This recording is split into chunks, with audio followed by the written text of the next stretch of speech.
News every 15 minutes, weather every 10, and sports twice an hour. Newstalk, KGVO, AM 1290 and 101.5 FM. You're listening to Montana Morning with Peter Christian. Gianforte concedes defeat. Good morning, everyone. Montana Morning for Thursday, November 10th, 2016. Skies mostly clear. We do have some fog in the area right now. We have 30 degrees in Missoula.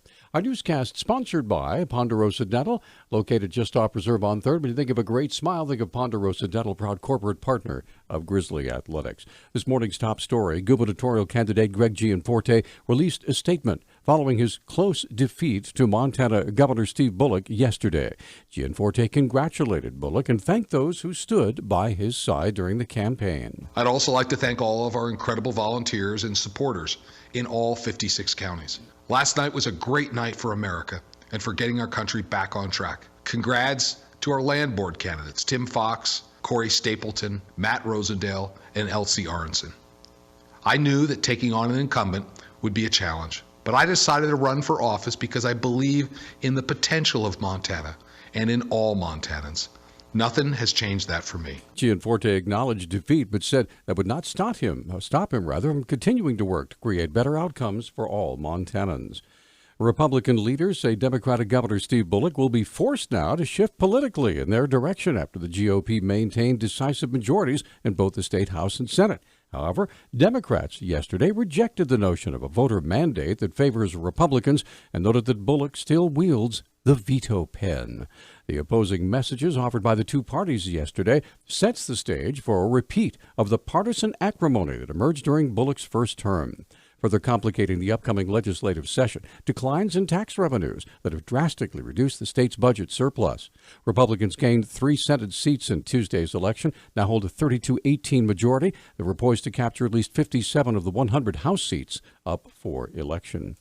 And in a related story, Democrats' hopes to gain majorities in several state legislatures fell apart as Republicans across the country were helped by Donald Trump's win in the presidential race. Republicans already held 69 of the 99 chambers across the country, but Democrats believe they had a shot to win in several.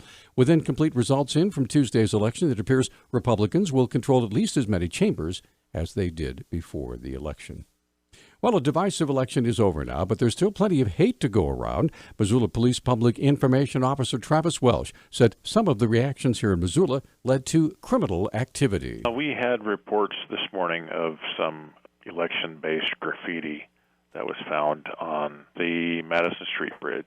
It was basically foul language graffiti targeting one of the candidates for the presidential election, Donald Trump. Black spray paint urged people to deport the Donald, among other obscene phrases. Welsh said it was an act of criminal mischief that does not happen often in Missoula. There's always people that, for one reason or another, are not happy with election results. It's not often that it results in criminal activity, but in this particular case it has. To this point, nobody has claimed responsibility for the graffiti. We've had no citizen tips as to who might be involved in it. And the Parks Department is in the process of cleaning it up. Anyone with information asked to contact Crime Stoppers at 721-4444. Former Montana Film Office Bureau Chief Denny Staggs says he left his position with the state after a reorganization at the Department of Commerce left many of the state's programs in disarray. Staggs says Deputy Director Doug Mitchell began making executive decisions that, in at least one case, led to planned Montana films having to move elsewhere. I wasn't able to confidently go out and promote the state. So for instance, I had 2 films under one producer, 2 holiday films.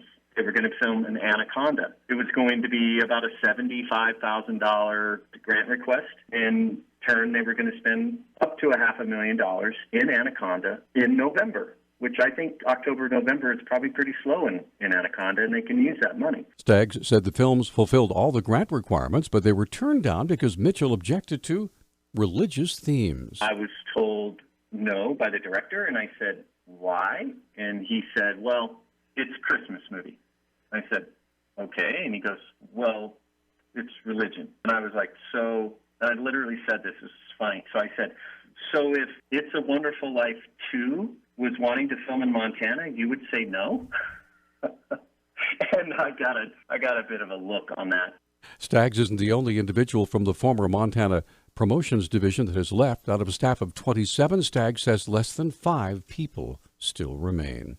State officials say larvae from invasive aquatic mussels have been detected in Montana waters for the first time. Tiber Reservoir, north central Montana, tested positive for the larvae of aquatic mussels. Tests from Canyon Ferry near Helena show suspect but inconclusive results for mussel larvae. Quagga and zebra mussels are not known to be established in Montana. It can have negative impacts on fish, boats, and water infrastructure. Eileen Rice with Montana Fish, Wildlife, and Parks said there haven't been any adult mussels found in the 2 reservoirs, indicating the infestation is new. She says the mussels are also unlikely to reproduce as water temperatures cool down for the winter. FWP, along with other state and federal agencies, are working on containment efforts at this time. A military veteran who said he suffered a brain injury and has post-traumatic stress disorder after combat service in Afghanistan has been given a 6-year deferred sentence for robbing a Kalispell convenience store in November of 2014. District Judge David Ortley sentenced 31-year-old Jeremy Conder on November 3rd, ordering that he be supervised by a veterans court in Great Falls, where he now lives. On January 2nd, Republican Elsie Arnson will take charge as the new Montana Superintendent of Public Instruction. It's a job that no Republican has been able to hold for decades. It's been close to 30 years since a Republican has held this position, and we have 411 very unique school districts across our state with about 145,000 students that reside in our school classrooms. So I'm excited about this. We have a lot of work to do.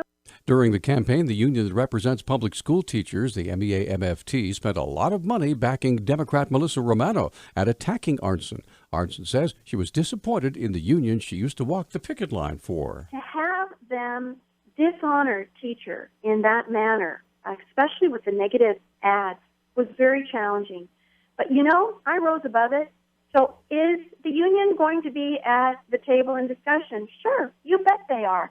But it's going to be a round table, and the center of that table is going to be kids. Arnson said one of her main objectives is to put education control back in the hands of school districts and more trust in local trustees. Our News Talk time is 6:12. News Talk, KGVO. Missoula's official weather station. Patchy areas of freezing fog this morning, but plenty of sunshine this afternoon with our daytime highs in the mid-50s. Mostly clear tonight with our lows right around the 30-degree mark, highs near 60 on Friday. I'm meteorologist Brooke Foster for Missoula's KECI 13.